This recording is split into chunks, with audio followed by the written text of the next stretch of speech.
naviguer, ça marchait bien, ça fonctionnait bien et le bateau allait vraiment bien. Ça, c'était un vrai bonheur de faire marcher ce beau bateau qu'est Safran.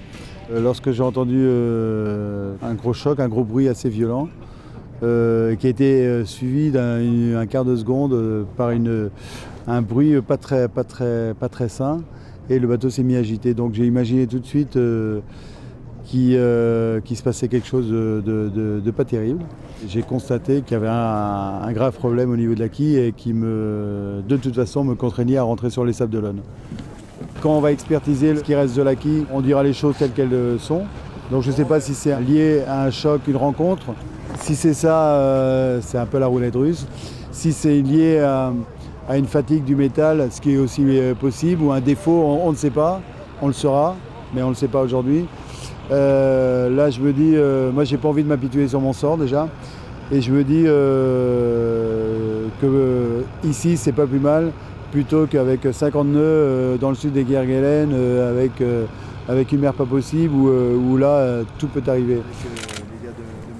C'est un sport mécanique et on n'est jamais à l'abri d'un pépin. On sait que quand on avance dans la techno, quand on veut faire des pas en avant, ce qu'on a essayé de faire avec le bateau, on sait qu'il y a des embûches, on sait qu'il y a des coups durs.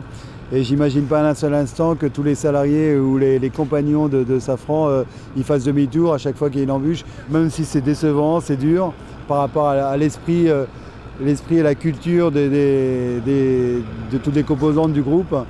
Il est hors de question que je m'apitoie sur mon sort. Voilà.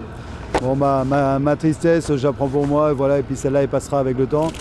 Voilà. On va sortir le bateau de l'eau, on va démonter ce qui reste de cette quille, ce mognon de quille, et puis on va analyser. Je pense qu'on va rapidement comprendre s'il s'agit d'un choc avec quelque chose.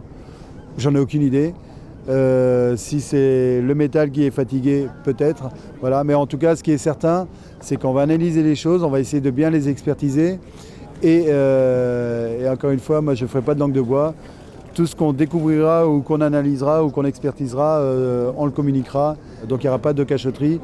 Mais on ne diffusera pas d'éléments avant d'avoir vraiment compris ce qui s'est passé. Voilà.